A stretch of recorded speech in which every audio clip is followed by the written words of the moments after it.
Hydration మాట్లాడదాం sir. ఎందుకంటే ఇందాక మీరు డబుల్ బెడ్రూమ్ ఇళ్ళ గురించి మాట్లాడారు. డబుల్ బెడ్రూమ్ ఇళ్ళ గురించి మీరు పోరాటం చేస్తున్నారు. గతంలో 2002లో 60,000 కట్టించుకుని అసలు వాళ్ళకి అలాట్ చేయలేదు ఇందిరమ్మ ఇళ్ళు అనేది మీరు ఫైట్ చేస్తా ఉన్నారు. మీ హయాంలో ఫ్రీగా ఇచ్చాం, ఎవరికి డ్రా సిస్టమ్ లేకుండా, డ్రా సిస్టమ్ ఇచ్చినా వాళ్ళకి ఎటువంటి రూపాయి కూడా తీసుకోకుండా మేము ఫ్రీగా ఇళ్ళు అందజేసామని చెప్పేసి మాట్లాడుతున్నారు.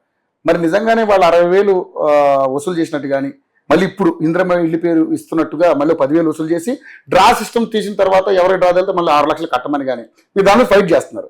ఏంటి అసలు అది? అందులో మీ దగ్గర ఆధారాలు ఉన్నాయా? ఇప్పుడు నేను హైదరాబాద్ వాసుని, నేను సీనియర్ లీడర్ని, రేవంత్ రెడ్డి కన్నా సీనియర్ లీడర్. హైదరాబాద్ నగరంలో నేను ఇద్దరు ఉండొచ్చు అంతే, సీనియర్ లీడర్లు అందరూ జూనియర్లే. నాకు హైదరాబాద్ ప్రజల విషయంలో పూర్తి అవగాహన ఉంది. కాంగ్రెస్ ప్రభుత్వం 6,000 రూపాయలు, 10,000 రూపాయలు, 65,000 రూపాయలు ఇందిరమ్మ పేరు మీద వసూలు చేశారు. నా కాన్షియస్లే ఇంద్రనగర్ ఉంటుంది, అంటే డేటా ఇస్తాయా, ఆధారాలతో సదా ఇస్తా. 65,000 రూపాయలు కట్టించుకొని ఒక్కళ్ళ దగ్గర 65,000 రూపాయలు ఇస్తే నా టేబుల్ మీద ఉన్నాయి. పోయేటప్పుడు ఇస్తా, మీకు ఆధారాలు ఇస్తా. నేను ఆధార్ లేకుంటే ఏం మాట్లాడినాను ఎప్పుడు కూడా గుర్తుంచుకోండి. నేను ఫైట్ చేస్తుంది ఆధారాలతోనే ఫైట్ చేస్తాను. ఇంద్రనగర్లోనే 250 మందికి మొత్తం 900 మందికి మేము ఆ రోజున బాంబే కింద ఇచ్చాం.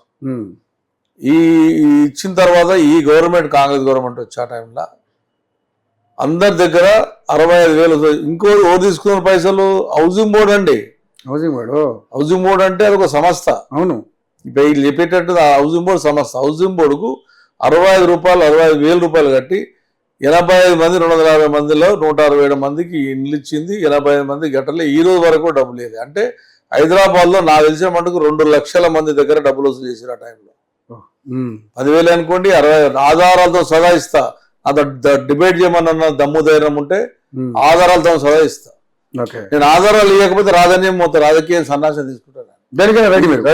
రెడీ వాళ్ళు చేసిన మోసాలు, కాంగ్రెస్ పార్టీ చేసిన మోసాల మీద. ఎందుకంటే నేను ఎన్టీ రామారావు గారి పార్టీ పెట్టినప్పుడు ఎన్టీ రామారావు అభిమానంగానే పార్టీలోకి వచ్చాను. నాకు వేరే నా జీవితంలో ఓటేసింది టీడీపీకి, అలయన్స్ ఉంటే బీజేపీ, లేకపోతే మొన్న టీఆర్ఎస్. జీవితంలో కాంగ్రెస్ పార్టీని ఓటే, కాంగ్రెస్ అంటేనే నా ముందు నుంచి వ్యతిరేకింది. నేను ఎన్టీ రామారావు అభిమానంగా ఉన్నాం కాబట్టి ముందు నుంచి మాకు ఆలోచన ఉంది. ఇప్పుడు కూడా ఆలోచన ప్రకారం ఉంటాం. ఆ సిద్ధాంతంలో బతికాం, ఆ సిద్ధాంతం నడిచాం. నేనేమంటున్నంటే ఇవాళ రేవంత్ రెడ్డి గారు ఇవాళ హైదరాబాద్ నగరానికి ఏం చేసిండ్రు అంటే మానం దుమ్ము పోసిండు తప్ప. 24 గంటల కరెంటు. నేను అసెంబ్లీకి టీడీపీలో నేను నిలబడ్డప్పుడు గెలిచి 15 మంది ఇంక్లూడ్ రేవంత్ రెడ్డితో సహా 10 మంది గెలిచాం. 14లో మేము అక్కడ కూర్చున్నాం. ఇక కాంగ్రెస్ వాళ్ళు కూర్చున్నారు, అక్కడ టీఆర్ఎస్ వాళ్ళు కూర్చున్నారు. కేసీఆర్ గారు లేచి హైదరాబాద్ కాదు మొత్తం తెలంగాణ మొత్తానికి 24 గంటల కరెంట్ ఇస్తా అన్నాడు. నేను నవ్వాను, నేనే నవ్వా. ఏడిస్తాడు ఇట్లా చెప్తాడు, మాతోనే పెద్దలతోనే కాదు ఈయనతోనే అవుతుందని నవ్వాను నేను కూడా. ఇప్పుడు జానారెడ్డి గారు లేచి నువ్వు 24 గంటల కరెంట్ గిట్ ఇచ్చినట్టుంటే నేను రాజకీయ సన్యాసం తీసుకుంటానని ఆయన. నేను నవ్వుతున్నాను, ఆయన ఎట్లానే కేసీఆర్ అయిపోతాను. కరెక్ట్ 3 నెలల లోపల హైదరాబాద్ నగరానికి 24 గంటల కరెంటు, రాష్ట్రానికి 24 గంటల కరెంట్ ఇచ్చిన ఏకైక నాయకుడు కేసీఆర్. చాలా గొప్ప వ్యక్తి. మీరు ఎట్లా తెచ్చింది కరెంటు? ఆ రోజు సాధ్యంగాని కరెంట్ ఇవాళ ఎట్లొచ్చింది? ఏడికే తీయగలిగిండు? ఏడ లోపాలు ఉన్నాయంటే అంటే చేసే దమ్మున్న నాయకునికే ఇది వస్తుందని చెప్పి. కరెంట్ అంటేనే మాకు ఇంపార్టెంట్. అవును, 24 గంటల కరెంట్ అంటే కేసీఆర్కి ఒక మంచి బ్రాండ్ అది. 24 గంటల కరెంట్ వేయడం వల్ల హైదరాబాద్ నాలో సాఫ్ట్వేర్ కంపెనీ వస్తుందండి. ఇంత వర్షం వస్తే బంద్ అవుతుంది. చెప్పండి మీరు ఏడొస్తుంది? మీరు కరెంట్ ఫ్రీ ఇస్తున్నారు కదా, ఈ రకంగా ఇస్తున్నారు. ఇప్పుడు 200 యూనిట్ల ఫ్రీ అని చెప్పి నిరుపేదలకు ఇస్తా అని చెప్పేసి ఎవరికి ఇస్తుంది చెప్పానండి. 500 రూపాయలు సిలిండర్కి ఇస్తా అని చెప్పి 1 నెల ఇచ్చి 2 నెలలు ఇచ్చి ఎవరికి ఇచ్చి చెప్పానండి. నన్ను అడగదు, ప్రజలను అడిగాడు. నేను ఏమంటానంటే వీళ్ళు చేస్తున్న దుర్మార్గం మీద పోరాటం మీద ఇష్టం వచ్చినట్టు మాట్లాడడం, ఒక జాతిని తిట్టడం. రాజ్యాంగం మీద మనం ప్రమాణ స్వీకారం చేసినప్పుడు జాతుల గురించి మాట్లాడదండి. రాజుల కాలం చిన్న ఇయ్యల కాదు. కానీ ఆ దౌర్భాగ్యం మనం చూస్తున్నాం కళ్ళాల. ఫైట్ చేస్తుంటే మా రోజుల టీడీపీ అని కాంగ్రెస్ ఉంటుండే, ఫైట్ చేస్తుంటే అంతే. మీరు తప్పు చేస్తే మీరే తిరుగుతారు, వాళ్ళు మా తప్పు చేస్తే ఇంటుంటే వాళ్ళు ఒక్కోసారి వాళ్ళు సర్దిద్దుకుంటూ మేము సర్దిద్దుకునే వాళ్ళం. అవును. అంతేగాని ఇంత దుర్మార్గంగా ఒక ఎమ్మెల్యే గెలిచిన ఎమ్మెల్యే ఉన్న ఏరియాలో నా మీద ఓడిపోయిన రోజు కొబ్బరికాయలు కొట్టిస్తే ఇక ఏం రాష్ట్రము ఏం చెప్పాలి?